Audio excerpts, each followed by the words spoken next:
Hello students, देखिए बेटा मेरे पास में किसी बच्चे का कमेंट्स आया था कि बोलिए सर हमें प्लीज़ थोड़ा वर्क और पावर के बारे में बताइए बेटा। तो देखिए बेटा आप लोग भी अलग अलग कमेंट करके बता सकते हैं मुझे कि आपको कौन से टॉपिक में प्रॉब्लम है। तो आज अपन पढ़ने वाले हैं वर्क एंड पावर। तो वर्क एंड पावर के अंदर देखिए सबसे पहले अपन वर्क की बात करेंगे। बेटा देखो आप चाहे क्लास 10th की स्टूडेंट हो चाहे 9th क्लास की स्टूडेंट हो बेटा ना, वर्क की डेफिनेशन है वो सब जगह सेम है, ठीक है। तो अपन क्लास 10th की बात करें फिलहाल अभी चैप्टर नंबर 11। तो चैप्टर 11 में वर्क है और आपके पास में एक पावर एनर्जी। बेटा कोविड-19 की वजह से आपकी एनर्जी कट हो गया, ठीक है। तो सबसे पहले अपन वर्क की बात करेंगे। देखिए बेटा वर्क की डेफिनेशन होती क्या है, समझिए बेटा वर्क के बारे में बहुत सिंपल चर्चा करने वाले हैं अपन। जैसे कि मान लो आपके पास में कोई भी यहाँ पर एक बॉक्स है, समझना बेटा बात को, यहाँ पर कोई भी एक बॉक्स है, इस बॉक्स पे मैंने यहाँ फोर्स लगाया बेटा, यहाँ पे है ना, इस बॉक्स पे मैंने इधर की तरफ फोर्स लगा रहा हूँ मैं। जैसे मैंने फोर्स लगाया तो क्या होगा बेटा, तो बॉक्स यहाँ से चल के और यहाँ तक आ गया। मतलब आपने यहाँ पे सपोज करो जैसे कि 5 न्यूटन का फोर्स लगाया और फोर्स लगाने से ये बॉक्स यहाँ से चल के यहाँ तक आ गया। तो जो बॉक्स ने डिस्टेंस कवर करी उसको मान लेता हूँ मैं एस इसने डिस्टेंस या डिस्प्लेसमेंट कवर करी और ये बॉक्स यहाँ चल के यहाँ पे आ गया। समझना बात को। तो यानी कि हुआ क्या कि पहले किसी भी ऑब्जेक्ट पे फोर्स लगा, फोर्स लगने से वो यहाँ से उठ के दूसरे स्थान पे आ गया।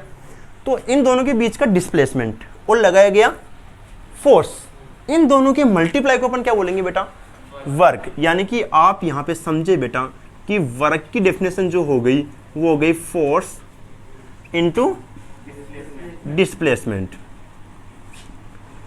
ये कहना चाह रहा मैं आपको कि वर्क क्या होता है, फोर्स इनटू डिस्प्लेसमेंट।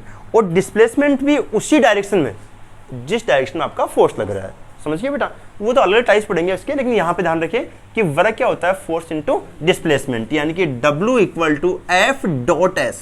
इसको बेटा ऐसे डिनोट करते हैं अपन डिस्प्लेसमेंट को, ठीक है। आप चाहो जिसे डिनोट कर लो, लेकिन वैसे होता क्या है, W = F.S आपकी बुक में दे रखा है बेटा। तो वर्क क्या हो गया, फोर्स इनटू डिस्प्लेसमेंट। अब हमारे बच्चों के एक बार मन में क्वेश्चन आता है कि बोला सर डिस्प्लेसमेंट क्या होता है, आपने फोर्स क्या होता है ये तो बताया नहीं आपने। सीधा सीधा वर्क की डेफिनेशन आपकी इस बार 1 नंबर की आने वाली है, या फिर जो भी हो, लेकिन ध्यान रखना बेटा वर्क की डेफिनेशन ये होती है कि फोर्स और डिस्प्लेसमेंट को मल्टीप्लाई करोगे तो क्या आ जाएगा, वर्क आ जाएगा। अब समझना चीज को कि बच्चे अक्सर पूछते रहते हैं कि पहली बात तो फोर्स क्या होता है और डिस्प्लेसमेंट क्या होता है। तो सबसे पहले अपन चर्चा करने वाले हैं यहाँ से डिस्प्लेसमेंट की। तो डिस्प्लेसमेंट किसे कहते हैं, देखो डिस्प्लेसमेंट की डेफिनेशन वैसे बेटा आप लोगों ने पढ़ी होगी, खूब अच्छी डेफिनेशन है इसकी, लेकिन मैं आपको एक तरीका और बताता हूँ डिस्प्लेसमेंट का याद करने का तरीका। जैसे कि मान लो छोटा सा एग्जांपल लेता हूँ बेटा मैं, ये आपकी स्कूल है और ये क्या आपका घर।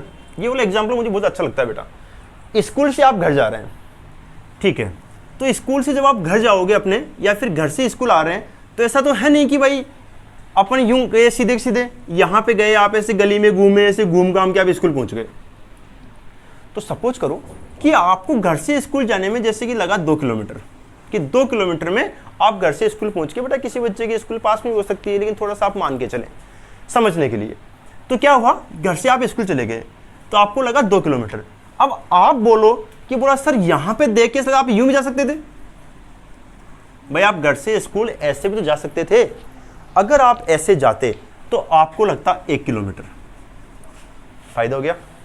तो यही तो फिजिक्स है बेटा कि आप घर से स्कूल जाते, यानी क्या हुआ, अगर 2 पॉइंट के बीच में शॉर्टेस्ट डिस्टेंस, तो यहां पे हो गया कि shortest distance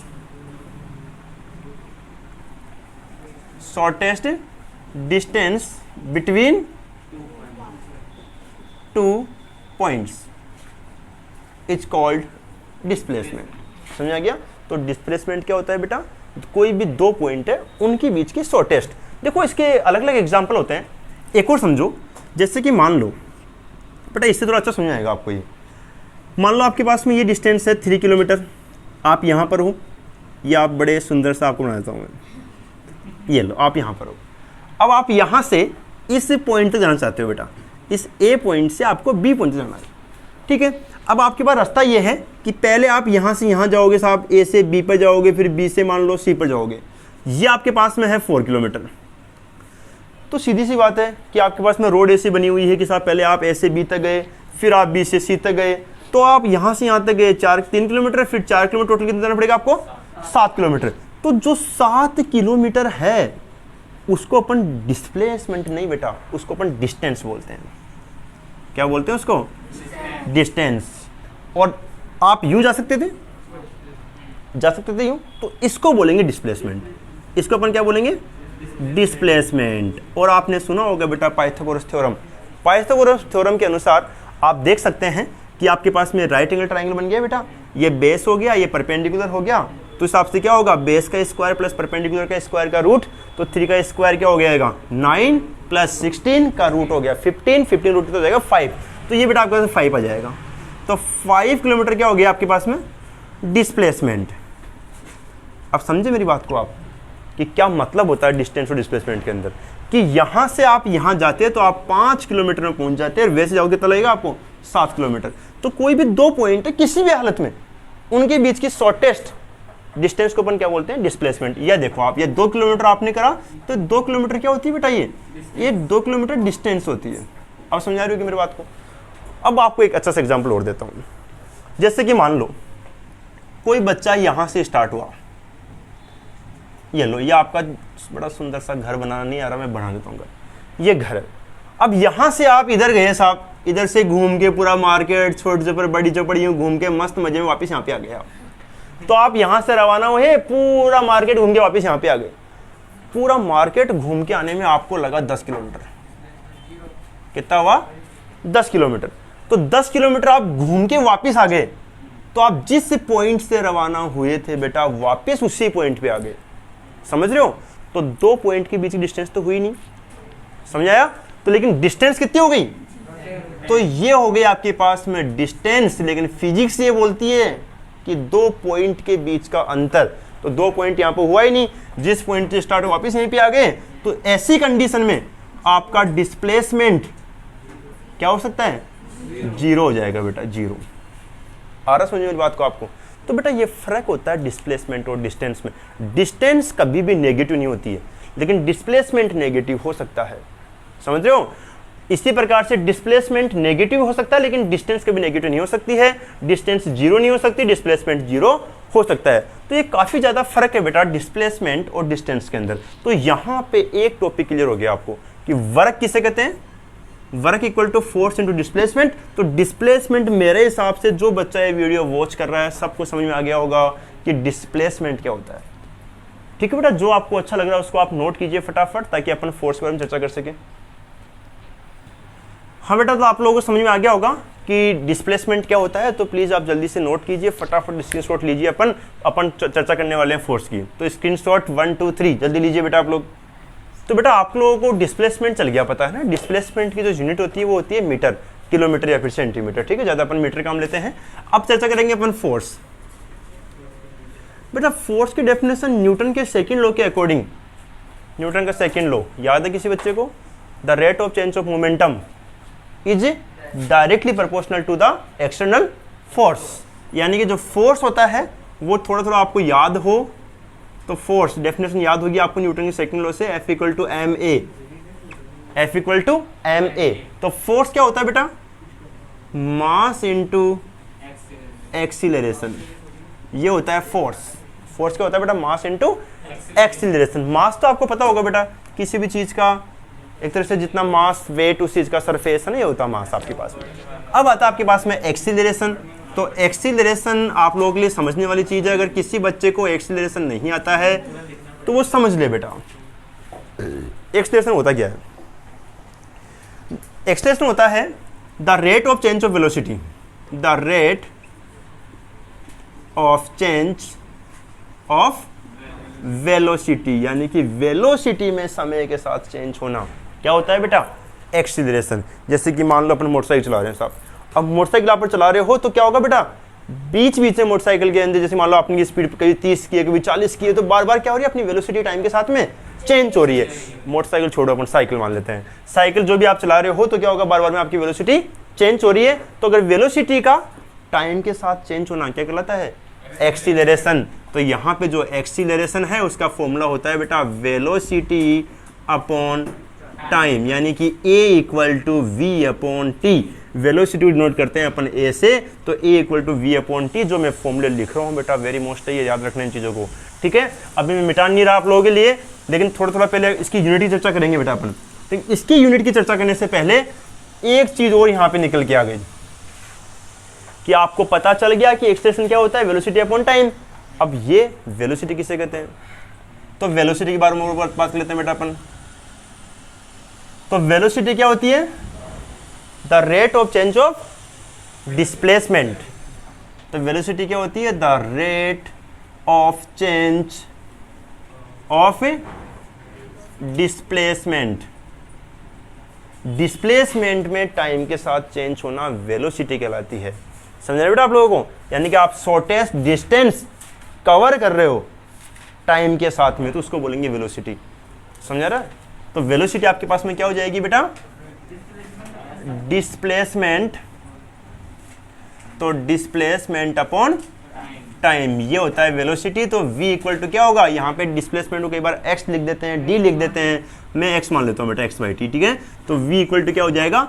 x by T. अच्छा, कई बार बच्चों के मन में एक सवाल आता है, बोला सर आपने वेलोसिटी बता दी, स्पीड क्या होती है? ये तो पढ़ा होगा बेटा आप लोगों ने छोटी क्लास के अंदर कि स्पीड क्या होती है। चलो यहाँ पे कहीं स्पीड काम नहीं आ रही, लेकिन बता देता हूँ मैं आप लोगों को स्पीड क्या होती है। किसे कहते हैं स्पीड? देखो, हाँ बिल्कुल, वेलोसिटी क्या होती है? Rate of change of displacement. और स्पीड क्या होती है? द रेट ऑफ चेंज, बेटा आर लिख रहा हूं मैं, the rate of change of speed, sorry, the rate of change of distance is called speed. यानी कि बेटा डिस्टेंस और डिस्प्लेसमेंट दो होती है अलग अलग चीज। अगर डिस्प्लेसमेंट में टाइम के साथ चेंज हो रहा हो तो होती है वेलोसिटी, और अगर डिस्टेंस में टाइम के साथ चीज हो रहा है तो क्या होगी? स्पीड। यानी कि देखो फर्क देखो, अब आप स्पीड आपके पास में क्या हो जाएगा? Distance upon time. देखो कोई फर्क नहीं दोनों में खास, यहाँ पे डिस्प्लेसमेंट आता है, यहाँ पे डिस्टेंस आती है। हाँ नहीं, डिस्प्लेसमेंट शॉर्ट, हाँ ऐसे देखो, तो इसमें भी s equal to x by t, कोई फर्क नहीं पड़ेगा बेटा ना, केवल वहाँ पे डिस्प्लेसमेंट है, यहाँ पे डिस्टेंस है। अच्छा, एक खास बात आती है यहाँ पे यूनिट। बेटा देखो, इस बार आपके ऑप्शन वाले क्वेश्चन आएंगे, 10 क्वेश्चन आपके ऑप्शन वाले आएंगे बेटा, एक नंबर क्वेश्चन भी आएंगे, तो छोटे क्वेश्चन में इनकी यूनिट जरूर पूछेगा। जो मैं आज का टॉपिक पढ़ा रहा हूँ ना, ये इसमें 100% 2 या 3 क्वेश्चन बन के आएंगे बेटा आप लोगों के, या तो यूनिट पूछेगा या फिर आपसे डेफिनेशन पूछेगा। तो यूनिट और देख सकते हैं यहाँ पे आप। सबसे पहले मैं यहाँ पे डिस्प्लेसमेंट की यूनिट लिख देता हूँ। तो यूनिट ऑफ डिस्प्लेसमेंट, तो डिस्प्लेसमेंट की यूनिट या तो मीटर, सेंटीमीटर या किलोमीटर, तो अपन मीटर मान लेते हैं बेटा, ठीक है ना। तीनों ही सही है, डिपेंड होता है कि आपका क्वेश्चन किस में फॉर्म में दे रखा है। तो डिस्प्लेसमेंट यूनिट क्या होती है? मीटर। और यहाँ पे देखो आप, यूनिट ऑफ वेलोसिटी की, वेलोसिटी की यूनिट क्या होती है बेटा? तो डिस्प्लेसमेंट की यूनिट क्या होगी? मीटर, क्या होगी? और टाइम की यूनिट क्या होती है? सेकंड। क्या होती है बेटा? सेकंड। तो इसकी यूनिट क्या हो गई? मीटर पर सेकंड। तो मेरे साथ साथ बोलिए बच्चे आप लोग कि यूनिट ऑफ वेलोसिटी क्या होती है?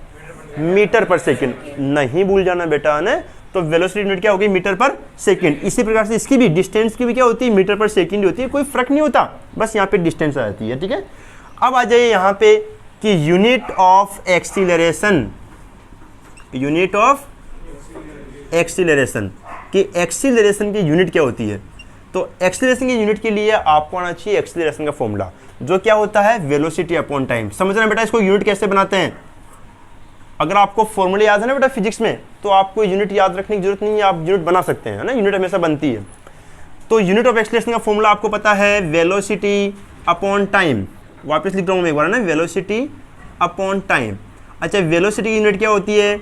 ये रही, मीटर पर सेकेंड वेलोसिटी की यूनिट। तो यहाँ पे हो गया मीटर पर सेकेंड, ठीक है। अब इसी प्रकार से, अब देखो ये तो हो गई वेलोसिटी की यूनिट मीटर पर सेकेंड। अब नीचे कौन है? टाइम। टाइम क्या हो जाएगी? सेकेंड। ये संख्या हमेशा मल्टीप्लाई होती है, याद करो, मैंने मैथ्स में बताया था आप लोगों को कि अगर ऊपर फ्रैक्शन हो, नीचे संख्या होता है, हमेशा क्या होती है? ये मल्टीप्लाई होती है।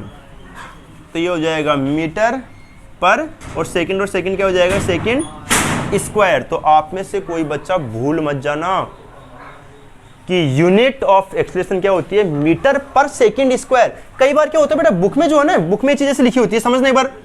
देखो यहाँ पे थोड़ा सा बेटा, देखो आप लोग समझ रहे होंगे वैसे ना, आपको पता चल गया हो कहाँ से क्या लिखा रहा हूँ मैं। देखो यहाँ पे ये होता है मीटर पर सेकंड स्क्वायर, यानी कि मीटर और सेकंड स्क्वायर। तो बेटा कई बार क्या होता है, इसको ऐसे लिख देते हैं, तो आप कंफ्यूज मत होना, क्योंकि नीचे स्क्वायर है ना, पावर ऊपर आएगी तो क्या हो जाएगी, माइनस में हो जाएगी। तो आपकी जो बुक है उसमें ऐसा लिखा हुआ है मीटर s-2, समझ जाना। s-2 का मतलब क्या हुआ, पावर नीचे आ गई तो होती है मीटर पर सेकंड। इसको भी कई बार ये लिख देते हैं ऐसे ms-1, ms-1 होता है मीटर, और आपके पास में क्या हो गया, पर सेकंड। समझ में आ गया। तो यहाँ से डेफिनेशन आपको क्लियर हो गई बेटा, आप इसका स्क्रीनशॉट ले सकते हैं, ठीक है। तो बेटा देखो फोर्स क्या होता है, मास इनटू एक्सीलरेशन। अब देखो बेटा फोर्स की मैं यूनिट बताता हूँ एक बार। फोर्स की यूनिट क्या होती है, मास की यूनिट क्या होती है, केजी या फिर ग्राम, है ना, किलोग्राम या फिर ग्राम। इसकी आपने फाइंड कर लिया अभी, मीटर पर सेकंड स्क्वायर, यानी कि आपके पास में ये केजी, ये मीटर, ये सेकंड स्क्वायर। तो कई बुक में बेटा इसको ऐसे लिखा होता है kg/m(s-2). तो आप कंफ्यूज मत हो ना कि यूनिट ऑफ फोर्स क्या होता है, यूनिट ऑफ फोर्स। लेकिन बेटा आपको एक स्टैंडर्ड यूनिट बताता हूँ इसकी, फोर्स की स्टैंडर्ड यूनिट। तो स्टैंडर्ड यूनिट ऑफ फोर्स जो हमेशा अपन काम लेते हैं, तो यूनिट ऑफ फोर्स जिसको ऐसा यूनिट बोलते हैं बेटा, वो क्या होती है, न्यूटन। तो फोर्स की यूनिट क्या होती है, न्यूटन होती है। लेकिन कई बुक में अगर ये लिखा हुआ है तो भी आप कंफ्यूज नहीं हुए बेटा, ये जो यूनिट है वो अपनी डेफिनेशन से निकली है, फॉर्मूले से, और वैसे यूनिट क्या होती है उसकी, न्यूटन होती है। अब आप इसकी भी देखें, यूनिट ऑफ वर्क। बेटा बहुत काम की चीज बता रहा हूँ मैं आप लोगों, इनको याद रखना आप लोग। यूनिट ऑफ वर्क, तो वर्क यूनिट क्या हो जाएगी, फोर्स इनटू डिस्प्लेसमेंट। तो आप देख सकते हैं फोर्स यूनिट तो क्या हो जाएगी, न्यूटन, और डिस्प्लेसमेंट क्या हो जाएगी, मीटर। तो न्यूटन मीटर, न्यूटन मीटर। या फिर एक और यूनिट होती है जिसको बोलते हैं यूनिट ऑफ वर्क। क्या होती है दूसरी यूनिट, जूल। क्या होती है बेटा, जूल। ये होती है ऐसा यूनिट। ये क्या होती है बेटा, इसकी स्टैंडर्ड यूनिट। ये भी होती है इसकी स्टैंडर्ड यूनिट, ठीक है। फॉर्मूले से यूनिट ये होती है। इसी प्रकार से जो वर्क है उसकी यूनिट अगर आपके पास में ऑप्शन है, मान लो कई बार क्या होता है बोर्ड में क्वेश्चन आ गया, उसमें ऑप्शन में जूल है ही नहीं साहब, न्यूटन मीटर है, तो ये भी तो सही है। तो फॉर्मूले से क्या होती है, unit of work Newton metre, समझ गए। और स्टैंडर्ड यूनिट क्या होती है इसकी, जूल। इसी प्रकार से यूनिट ऑफ फोर्स क्या होती है, डेफिनेशन से किलोग्राम मीटर पर सेकंड स्क्वायर, और ऐसा ही क्या होती है, न्यूटन। तो बेटा दोनों बात ध्यान रखें आप, समझ आ गया बेटा। देखो बेटा W इक्वल टू होता है F.S। यहाँ से बेटा फिजिक्स में कुछ कंसेप्ट होता है, वो मैं समझाता हूँ आप लोगों को एक बार। जैसे कि मान लो आपने कोई भी बॉक्स था, आपने जब इस पर फोर्स लगाया, यहाँ पे जब इस पर फोर्स लगाया बेटा, तो फोर्स क्या होता है, इधर सामने लगा, ठीक है। लेकिन यहाँ से क्या होता है बेटा, कंपोनेंट बन जाते हैं कई बार थीटा एंगल पर, ठीक है। तो अगर आपके पास में एंगल थीटा हो तो फिजिक्स का नियम होता है, थीटा के पास वाला क्या होता है बेटा, कोस थीटा। इधर तो क्या आपके पास डिस्प्लेसमेंट हुआ बेटा, इधर तो क्या आपके पास में डिस्प्लेसमेंट, और थीटा के पास में क्या होता है बेटा, कोस थीटा होता है। तो इससे कारण से यहाँ से रिजल्ट निकलता है कि जब डॉट हटता है तो क्या लगता है बेटा, कोस लगता है। तो W equal to F/S cos theta. तो ये फॉर्मूला ध्यान रखना, ये कंपोनेंट होते हैं बेटा, ये दो कंपोनेंट होते हैं, वो आपको आगे समझ में आएगा कि यहाँ पे थीटा के जो पास वाला कंपोनेंट होता है बेटा, वो होता है कोस थीटा, और थीटा से जो दूर होता है वो होता है साइन थीटा। एक पढ़ोगे बेटा कई बार ना, रिएक्शन फोर्स के बारे में बताऊंगा मैं आप लोगों को, तो 11th की फिजिक्स में है बेटा। लेकिन आप अभी ध्यान रखें कि यहाँ पे डॉट हटता है तो क्या लगता है, कोस थीटा। कोस थीटा का मतलब क्या होता है, ऐसा कंपोनेंट जो थीटा के पास में होता है। समझ आ गया होगा बेटा आप लोगों को। तो यहाँ पे देखिए आप लोग कि W equal to F/S cos theta. अब इसमें कुछ केसेस बनते हैं बेटा, मैं आपको समझा देता हूँ आपको। देखिए केस फर्स्ट ये है कि अगर आपके पास में थीटा कितना हो, 0 डिग्री हो बेटा, इफ थीटा इक्वल टू क्या हो, 0 डिग्री। इसको समझना कि 0 डिग्री का मीनिंग क्या होता है। जैसे कि मान लो आपके पास में यहाँ पे बॉक्स है और आप इधर फोर्स लगा रहे हो इसको, तो बॉक्स सीधी सी बात इधर जाएगा आपके पास, डिस्टेंस कितना कवर किया उसने, वही s। तो ऐसे में क्या होगा, जो आपके पास में सरफेस है और आपने जो फोर्स लगाया, इसका अगर थीटा 0 डिग्री है तो W इक्वल टू क्या हो जाएगा बेटा, F/S कोस 0 डिग्री। और कोस 0 डिग्री आपने टेबल बेटा, मैंने प्लेलिस्ट में देख लेना आप लोगों ने, ट्रिग्नोमेट्री टेबल के नाम से बना रखी है मैंने प्लेलिस्ट, वहाँ पे मैंने समझा रखी है कि कोस टेन साइन कोस की वैल्यू क्या होती है। तो यहाँ पे समझना बेटा इस चीज़ को कि कोस 0 डिग्री वैल्यू क्या होती है, 1 होती है। तो W इक्वल टू क्या हो जाएगा, ये F/S है ना, फोर्स मैक्सिमम होता है बेटा इसके अंदर, समझ गए। तो अगर आपके पास में थीटा बराबर 0 डिग्री हो तो ऐसी कंडीशन में फोर्स क्या होता है, मैक्सिमम होता है, समझ गया क्या। और आपके पास में केस सेकंड, तो केस सेकंड में क्या होता है, थीटा बेटा आपके पास में अगर 90 डिग्री हो, समझना इस चीज़ को कि यहाँ अपने बेटा आपने कोई बॉक्स लिया, अब इस बॉक्स पे आप ऐसे फोर्स लगा रहे हो, समझो इस बात को, है ना। फोर्स पे किसी चीज़ को अपन, जैसे कि ये मेरे पास में है, इसको अपन यूँ फोर्स लगा रहे हैं, तो यूँ फोर्स लगा रहे हो तो कहाँ जाएगी चीज़, कहीं नहीं जाएगी आपके पास में ये। तो यूँ अगर फोर्स लगा रहे हो ऐसे, किसी को अपन यूँ दबा रहे हैं, ऐसे यूँ दबा रहे हैं, तो क्या होगा, थीटा क्या बनेगा आपको 90 डिग्री परपेंडिकुलर। तो ऐसे कंडीशन में थीटा क्या होगा, 90 डिग्री होगा। और डब्ल्यू इक्वल टू क्या हो जाएगा बताओ फॉर्मूला अपना, डब्ल्यू इक्वल टू बेटा F S cos theta formula, और थीटा कितना हो गया आपके पास में कॉस 90, आपने टेबल में देख लिया होगा कॉस 90 की वैल्यू क्या होती है 0, तो एफ एस 0 हो गया, समझा गया ना, कॉस 90 0 हो गया बेटा, और 0 किसी संख्या से मल्टीप्लाई हो क्या आएगा 0। तो ऐसी कंडीशन में किया गया वर्क क्या होगा 0 होगा। ध्यान रखना इस चीज का, डिस्प्लेसमेंट होना ही चाहिए बेटा तभी वर्क होगा। जैसे कि मान लो मेरे पास में यहाँ पे कोई दीवार है, सामने ये कोई दीवार है, मैं इसे फोर्स लगा रहा हूँ, इसे भयंकर फोर्स लगा रहा हूँ। जैसे मान लो आपके पास में ये है, मैं इधर फोर्स लगा रहा हूँ, दीवार किससे की नहीं रही, और आपने फोर्स खूब लगा दिया, जैसे कि मान लो आपने 100 न्यूटन 500 न्यूटन का फोर्स लगा दिया, लेकिन फिर भी दीवार नहीं खिसकी। इसका मतलब क्या हुआ कि आपका डिस्प्लेसमेंट 0 है। आप ऐसा काम कर रहे हो कि बॉक्स है उसको ऊपर से दबा रहे हैं अपन, बॉक्स किससे की नहीं रहा, डिस्प्लेसमेंट हुआ ही नहीं। तो अगर नहीं होता डिस्प्लेसमेंट, तो ऐसी कंडीशन में क्या होता है डिस्प्लेसमेंट 0 होगा। डिस्प्लेसमेंट 0 हो गया तो लगाएगा फोर्स इंटू मल्टीप्लाई 0, तो वर्क डन क्या हो जाएगा आपके पास में 0 हो जाएगा। समझ गए बेटा। अब आता है आपके पास में केस थर्ड। तो केस थर्ड क्या होगा, थीटा इक्वल टू 180 डिग्री। तो 180 डिग्री में क्या हो जाएगा समझिए बेटा, जैसे कि मान लो आपके पास में इधर है, आप फोर्स लगाना चाहते हो इधर, और कोई संख्या फोर्स तो लगा रहे हैं अपन इधर, और वो घूम के वापस इधर ही वापस आ जाए 180 के ऊपर। जैसे कोई स्प्रिंग अपने फोर्स लगाया, जानी चाहिए उधर, छोड़ के देखो वापस बैक आएगी। तो थीटा कितना हो जाएगा इसमें, वापस बैक का मतलब वापस इधर आ गया, तो थीटा कितना हो गया 180 डिग्री। तो डब्ल्यू इक्वल टू क्या हो जाएगा एफ एस कोस 180 डिग्री। ये थोड़ा सा बेटा याद रख लेना है ना, कोस 180 वाली होती है -1, तो W equal to F S -1 और W equal to minus F S, यानी कि यहाँ पे वर्क क्या हो गया नेगेटिव आ गया बेटा आपके पास। समझ गया ना क्या आ गया नेगेटिव। और अगर वर्क आपके पास में नेगेटिव आ गया, इसका मतलब क्या हुआ कि अपन लगाना चाह रहे थे फोर्स इधर, चीज आ गई बैक, तो आपके द्वारा किया गया वर्क मतलब मेहनत बढ़ गई, वापस बैक आ गया चीज है। समझ गया ना, तो वर्क क्या आ जाएगा यहाँ पे नेगेटिव। तीनों कंडीशन जरूर ध्यान रखिए बेटा, 10th क्लास के लिए बहुत इंपॉर्टेंट है। जल्दी से आप स्क्रीनशॉट लीजिए इसका। तो बेटा आप लोग समझ के होंगे है ना। और देखो मैं आपको एक बात और बोलना चाहता हूँ, वर्क जो चैप्टर है इसके कुछ न्यूमेरिकल बच गए बेटा आप लोगों को, तो मैं नेक्स्ट वीडियो में इसके न्यूमेरिकल कराऊंगा। और अगर आपने ये वीडियो अच्छे से वॉच कर लिया हो तो उसके बाद आपको समझ आएगी बेटा पावर, एनर्जी आपके कोर्स से कट गई है। अब पावर आपको जब भी समझ में आएगा जब आपको वर्क अच्छे से आ जाएगा। तो इसके पूरे के नोट्स बनाइए बेटा आप लोग स्क्रीनशॉट लेके, जैसे भी आप चाहो। नोट्स बनाने के बाद में अपन मैं आपको वर्क के कुछ क्वेश्चंस कराऊंगा, इंपॉर्टेंट बोर्ड में आने वाले हैं, और फिर करेंगे अपन पावर। जब तक के लिए बेटा वीडियो को अच्छे से वॉच कीजिए, लाइक करें, कमेंट्स करें, और प्लीज़ बेल आइकन को जरूर प्रेस करें बेटा। Thank you.